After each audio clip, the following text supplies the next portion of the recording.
Outside the restaurant, a curious crowd had gathered. 4 burly men were lying sprawled on the ground. The police initially thought it was the scene of a traffic accident. That's 4 down, need 2 MS vehicles. What the hell happened here?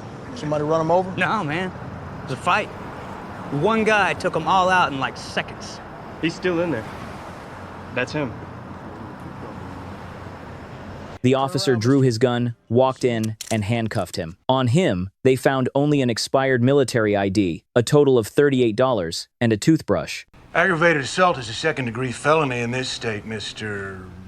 Reacher. First name Jack, no middle name. You're looking at 10 to 20 years once those boys you beat out there are fit to testify. Process him, get him to county. When the police were about to escort him to the station, Jack calmly said that within the next 90 seconds, 2 things would happen. First, that phone over there would ring. Second, the ones going to jail would not be him, but the 2 arrogant cops. The officers sneered, but before their laughter faded, the phone actually rang. It turned out the 2 policemen were corrupt, colluding with outsiders to steal U.S. Army supplies and trafficking illegal immigrant women. The doubtful officer answered. The call was from the U.S. Army Criminal Investigation Division in Virginia. Moments later, 2 police cars arrived at the door. Those dirty cops were done for. Who the hell are you? The guy you didn't count on. Jack was a retired military police officer who couldn't stay idle. His greatest passion was bringing justice by putting law abusers behind bars. He lived like a ghost, drifting from place to place, with no permanent home. The only proof he was still alive was that he collected his pension every month. There was also Major Susan Turner from the 110th Military Police Unit in Virginia. They often talked over the phone. What started as simple exchanges gradually turned into affection. Jack decided to go to Washington to meet his unseen confidant. But when he arrived at the office, the person sitting there wasn't Susan. The man said Susan had been suspended for espionage and was being detained under military law. Until a new appointment was made, Major Morgan would temporarily take her position. Jack couldn't believe it. He had spoken to Susan just days ago. Moreover, from what he knew about her, Susan could never have broken the law. Sergeant Leach waited for the operator of the military police switchboard, the one who had witnessed the phone romance between the legendary detective and Major Susan. Has she been assigned an attorney yet? Order not to give out any information about that, sir. Understood. Always follow orders, Sergeant. Sir. Just curious, who was your DI in boot camp? Sergeant Green, sir? Now say if Sergeant Green were having legal troubles, would you be able to recommend an attorney for him? Oh, yes, definitely. I'd recommend Colonel Moorcroft over at Fort Dyer, where the high-security prisoners are confined, sir. She subtly informed Jack that Susan was being held at Fort Leavenworth Base and that Colonel Moorcroft was her lawyer. Jack went to see Moorcroft without notice. In fact, the colonel had been expecting him because Susan had instructed Moorcroft that she did not want to meet Jack while the case was ongoing. Perhaps it was because Jack's record was too complicated, anti-government, misanthropic, and accused of abandoning his wife and child. Excuse me. It says here you never paid child support. I'm not a father.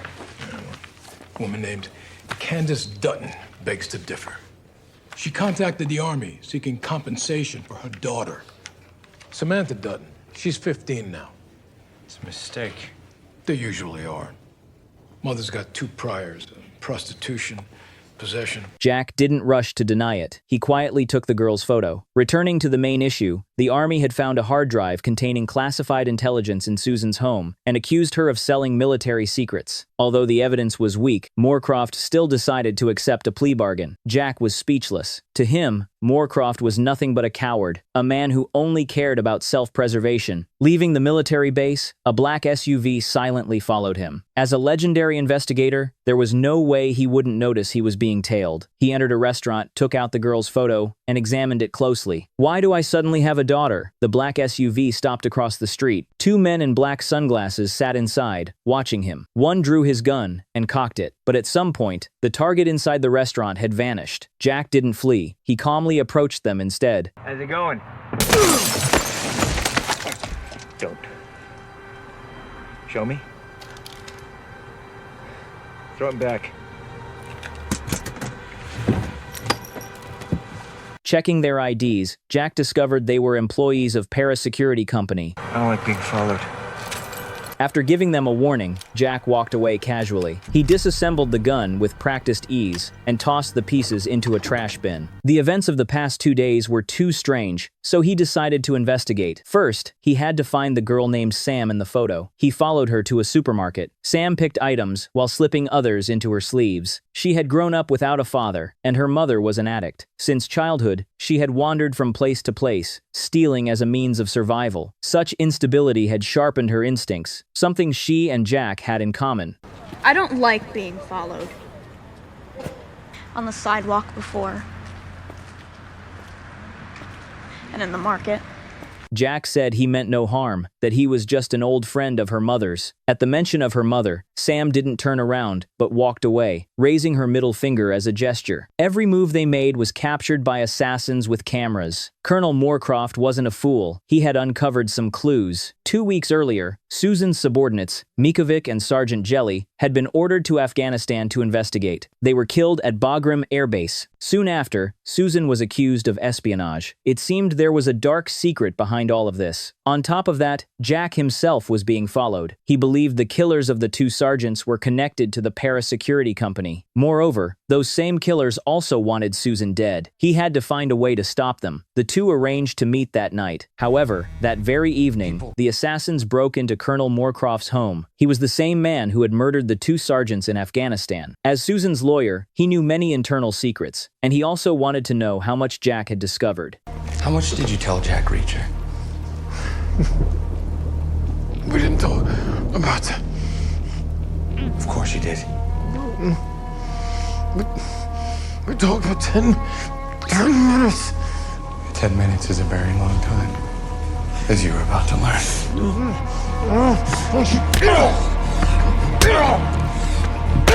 The next target was Jack. The following morning, military police officer Espin knocked on Jack's hotel room door. Major Morgan wanted him brought to the station for questioning. When Jack was still in service, he had once reviewed Espin's promotion report, delaying it by 6 months for impulsive and reckless behavior. As a result, Espin didn't like him much. Yesterday, after Jack spoke with Moorcroft, Moorcroft was found murdered at his home. Jack had bruises on his knuckles, so he was accused of killing a high-ranking officer. Welcome back to the Army, Major.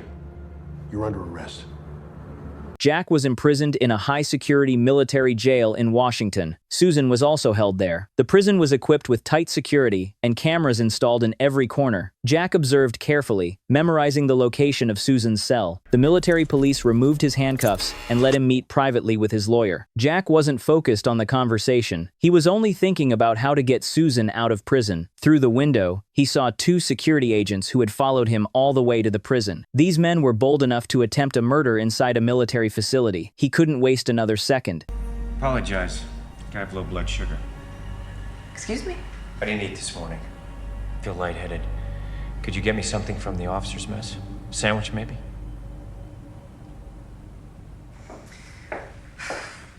Open the door, please. When the lawyer left the room, Jack quickly opened his bag, took the car keys and some cash, then told the military police the meeting was over, and walked out. He remembered the way to Susan's cell. Jack suddenly struck, landing a series of punches that knocked out the guard, then swiftly put on the guard's uniform and grabbed his hat. At that moment, the 2 assassins arrived at the detention block. Jack turned his back, pretending to lock the door, then calmly followed behind them. Just as he expected, they headed straight to Susan's cell. Ma'am, these men are here to transfer you. Who are they? I asked you a question. Who are they? Jack burst into the cell, taking one assassin down in an instant. At the same time, Susan grabbed a weapon and subdued the guard. Working in perfect sync, they eliminated both assassins. In his apartment, and now they're gonna kill you. Soldier, you know who I am. I need you to stand down. You've been relieved of command, ma'am. No time. I'm being held here without cause. It is your right to kill. That soldier was under my command. We don't have time for this. Get his badge and his papers. They ran into the lawyer just as she was returning with the sandwich. When the control room door opened, Jack lunged forward, using a T-baton to jam it shut. The two managed to escape the heavily guarded prison with surprising ease. But when they reached the parking lot, they realized every car was black. They had no idea which one belonged to the lawyer. The prison alarm blared. There was no time to check each car. They had to improvise, using the remote key to trigger a car alarm as a distraction, then slipped away inside a food delivery truck. The guards rushed to pursue and quickly surrounded the truck, only to realize they'd been tricked again. The fugitives weren't inside the food truck. They had stolen a military police car to escape. Now they were officially on the run, and the only way to clear their names was to uncover the truth. Susan had been arrested the day after the two sergeants were murdered. Considering the time zone difference, there should have been an investigation report. Susan tried to access her email. Headquarters immediately received a system alert and traced their IP address. But the military police had no idea that their direct superior was actually a mole. It's Morgan. Ready to go to work, soldier? We've located them. They're at an internet cafe, Pennsylvania and North Street. Get it done. The military police system was locked down. Not only was Susan unable to read the email, but their location was also exposed. They had no choice but to flee. The assassins followed closely behind. Their black suits made them easy to spot, and Jack quickly realized they were being tailed. Being followed. It's not a cop. It's a pro. Where? 50 yards. Black coat, brown hair. The priority was to shake them off. The two ran for their lives, trying to catch a bus. But no matter how fast they ran, they were a step too late. At that moment, police cars pulled up as well. Trapped between both sides, it seemed there was no way out. Then Jack had an idea. He sprinted into a restaurant at lightning speed. They rushed straight into the kitchen, smashing everything in their path and forcing the chefs to leave. Susan locked the door, grabbed a power hammer, and guarded the back exit. Jack stood by, waiting for his moment. When the assassin entered the kitchen with his gun raised, Susan threw a frying pan to distract him. Jack seized the moment, toppling a rack of dishes and wrestling with the man. Despite their combined effort, neither Jack nor Susan could gain the upper hand. No, stay back.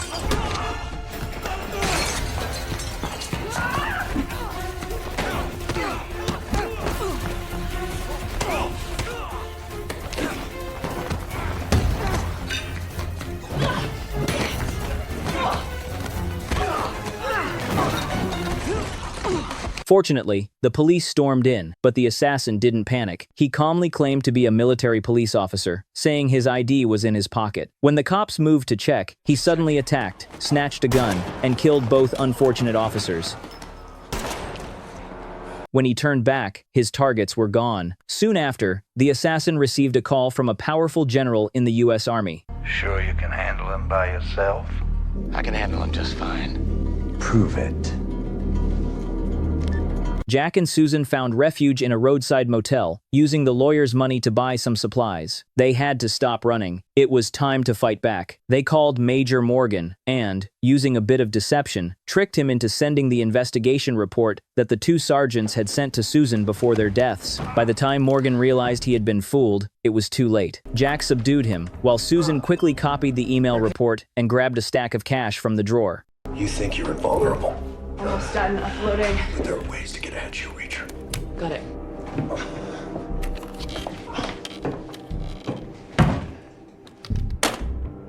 Thanks for all your help.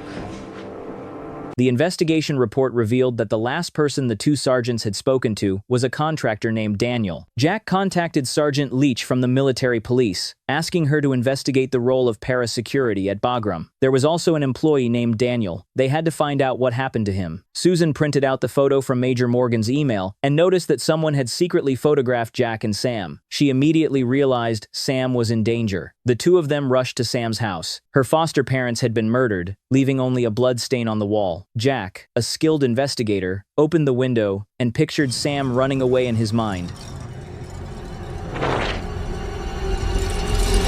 But based on other clues left in the house, he realized Sam was still there. She had opened the window to mislead the killers. Sam was actually hiding inside a closet. She seemed to have inherited Jack's detective instincts.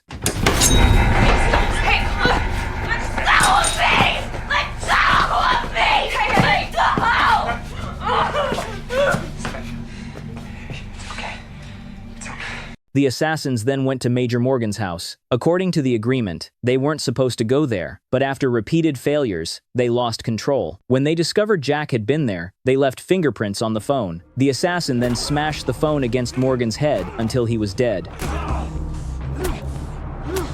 Susan knew the headmistress of a girls' school, so she asked her to take care of Sam. She promised to pick Sam up after the case was over. Jack noticed that Sam struggled to fit in with others. She seemed insecure and couldn't communicate with her classmates because their parents took them on trips and shopping sprees, while Sam had never even met her father. The lack of a father's love had made her more mature and independent than most kids her age. At that moment, Sam received a text message. She was about to reply when Jack stopped her, but it was already too late. The killers could trace the phone's location. They had to leave immediately. As they fled, Sam swiped one of her classmates' backpacks. Later, Leach called. She said her investigation revealed that parasecurity had run into serious trouble in Afghanistan and had lost several major government contracts. Rumors said the company was facing a financial crisis. Moreover, the contractor Daniel, the one who had spoken with the investigators, had disappeared after being interrogated. The more important news was that Major Morgan had been murdered in his home, and Jack's fingerprints were found at the scene. Everyone connected to the case was being systematically killed. Jack believed that if he could find Daniel, he could uncover the truth. But he had to find Daniel before the assassins did. To get to New Orleans, they needed to fly. However, as fugitives, they required new passports and credit cards. At a critical moment, Sam helped by retrieving the passport and credit card of her classmate's family from the stolen backpack. They arrived at the airport. The staff checked their tickets and passports, and they passed through security smoothly. However, the killers had also planted men inside the airport. After takeoff, one assassin entered the restroom. Jack happened to walk past his seat. These assassins all had the same hairstyle, making them easy to identify.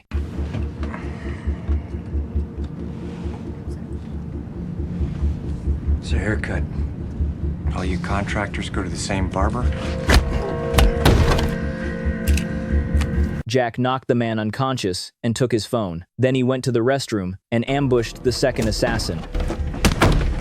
When the plane landed, Jack called the last number on the phone. He learned that both assassins had been reported dead. Their boss was furious and threatened to kill Sam if Jack didn't hand over Susan. Jack realized the killers knew they were together. They might already be waiting at the airport. Jack pulled Sam toward the emergency exit. The assassins spotted them and began the chase.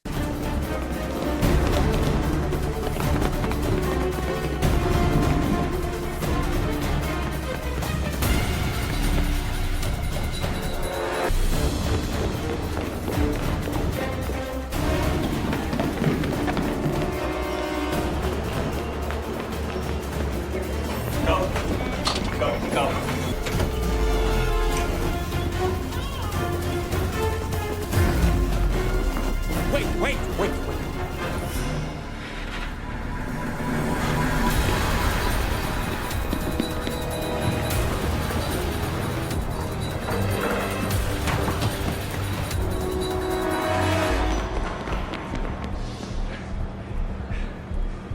Using his wits, Jack managed to help them escape. Although they were safe for the moment, Sam was still anxious. She wanted to know why she was involved in all this. Jack finally told her the truth. They believed she was his daughter. Sam was so shocked, she could hardly believe it. She had actually been the one who asked her mother to file the lawsuit, hoping to earn some money for their family, never expecting that she really had a father. But what mattered most was that the killers thought she was Jack's daughter, and Jack couldn't abandon her. After settling Sam somewhere safe, Susan stayed behind to take care of her, while Jack went alone to find Daniel. A woman living alone in a small house was disappointed in her husband, who was addicted to flour and neglected his family. She showed Jack a photo of Daniel and told him that if he went anywhere with flour, he would find him. When Jack returned to the motel, Susan was teaching Sam self-defense, not realizing how useful it would soon become. Meanwhile, Espin had also uncovered new clues. The two men killed on the plane were former soldiers who had been discharged from the army long ago. Espin decided to investigate everything about them in order to track down the two fugitives. The next morning, Jack discovered that Sam had disappeared. Just as he and Susan were getting worried, Sam returned to the room. It turned out she had overheard them talking about Daniel the night before, so she went out to look for clues. She had heard about an abandoned building in Zone 9, a place full of homeless people, addicts, and war veterans. Sam showed the same intelligence and cunning as Jack. He even began to wonder if she really was his daughter. Based on the information Sam provided, the two of them went to the abandoned building in Zone 9. There were many homeless people there, looking pitiful and worn out. One man wearing a cap looked suspicious. After comparing his face to the photo, they confirmed he was Daniel, a former veteran and contractor for the para-security company. He was the last person to speak with the two investigators who had been killed. At first, Daniel denied ever meeting them. Susan,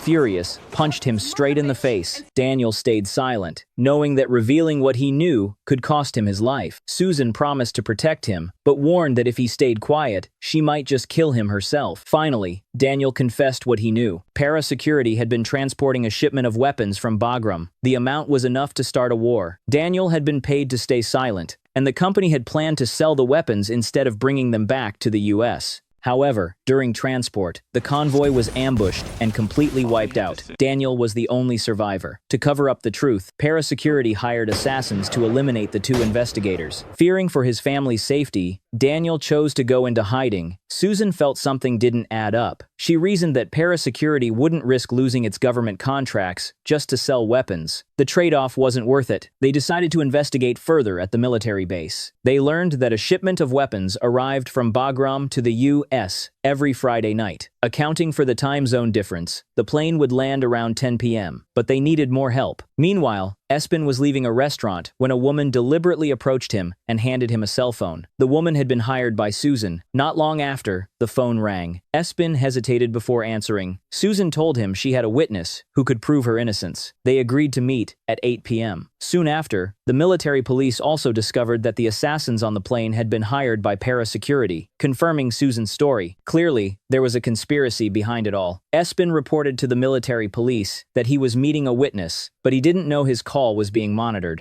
Nickel Street Wharf. Espin out. Nichols Street Wharf.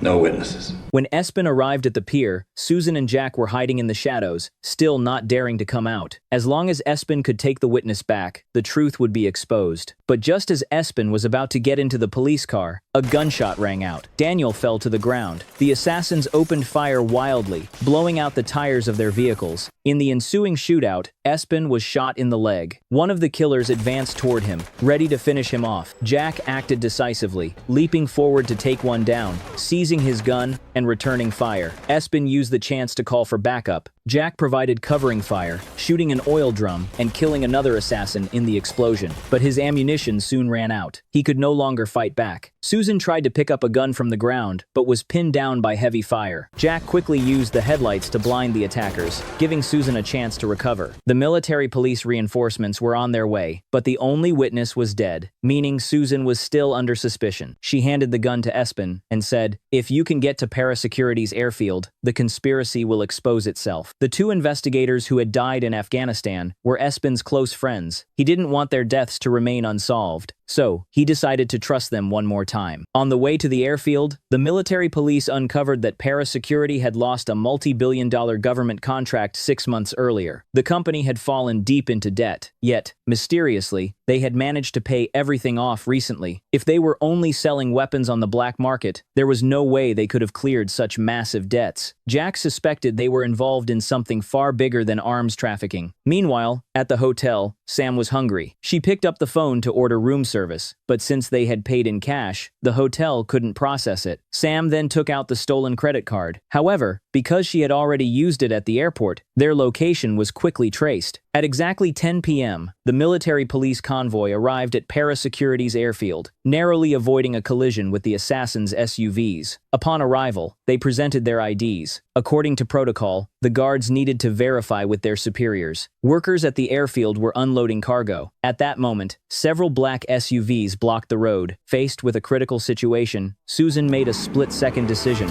She slammed the accelerator and crashed through the iron gate, driving straight onto the runway. Both sides drew their weapons. On one side, active-duty soldiers. On the other, battle-hardened mercenaries. If shots were fired, the losses would be catastrophic. A general calmly stepped forward to de-escalate, ordering his men to lower their weapons and pretending to ask what was going on. Susan bluntly stated that she suspected the weapons were fake and the real ones had been sold to insurgents in Afghanistan. If her accusation was true, the general would face prison. Yet he remained calm and ordered his men to open the crates for inspection. The results seemed to prove her wrong. Each crate matched the inventory list perfectly. Every weapon was genuine and accounted for. Susan was stunned, but Jack wasn't. He trusted her instincts. Arms dealing alone couldn't pay off their debts unless they used the weapons to hide something far more valuable, like flour, for example. He walked straight toward the crates. The general grew uneasy and ordered his men to arrest Jack. At that critical moment, Espin sided with him. The mercenaries immediately hesitated. Jack lifted one of the heavy weapons, and sure enough, there was something hidden inside. It was heroin. The truth was finally exposed. Everything made sense now. The general was finished. No longer a commander, but a criminal awaiting prison. Meanwhile, the assassins had arrived outside the hotel. Thinking her food had arrived, Sam happily ran downstairs. She accidentally overheard them asking about 2 adults and a white girl. Realizing the danger, she ran while calling for help.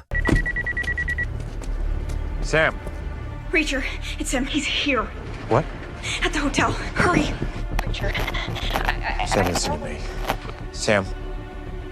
Sam.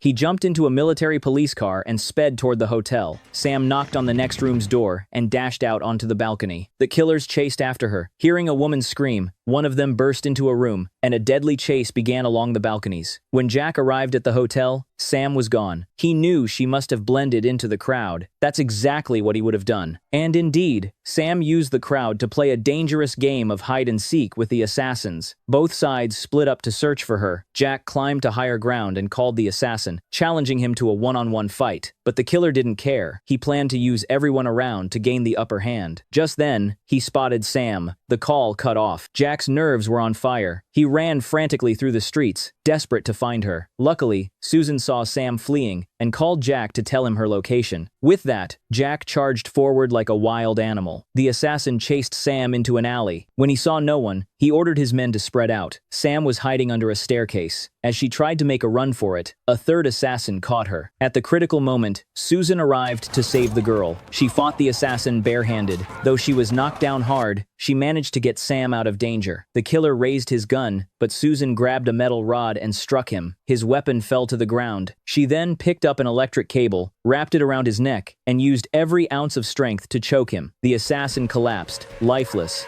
dead in his 30s. Sam ran to the rooftop. The view was wide and open. Finally, Jack spotted her. He raced up to the balcony, chasing after her. Susan climbed up too, but the lead assassin found her and took aim. Just as he was about to shoot, Jack sprinted forward and shoved him off the ledge. He picked up the fallen gun. By then, the ringleader had captured Sam. He held her by the neck like a small chick. If he let go, she'd fall to her death. Jack didn't dare to shoot. The assassin, however, was ruthless. With a hostage in hand, he had the advantage. Jack tried to reason with him. Para-security has collapsed, and the general's been arrested. There's no point dying for them. But envy had clouded the assassin's mind. He had always been unbeatable, until Jack appeared. Ever since, he'd faced nothing but defeat. Now he didn't care about the money. He just wanted to end the legend with his own hands. But legends don't become legends by chance. They always have something special. Jack lowered his weapon willingly, offering himself in exchange for the hostage.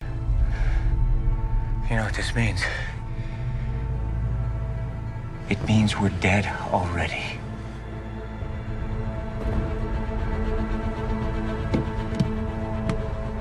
Kick it over here.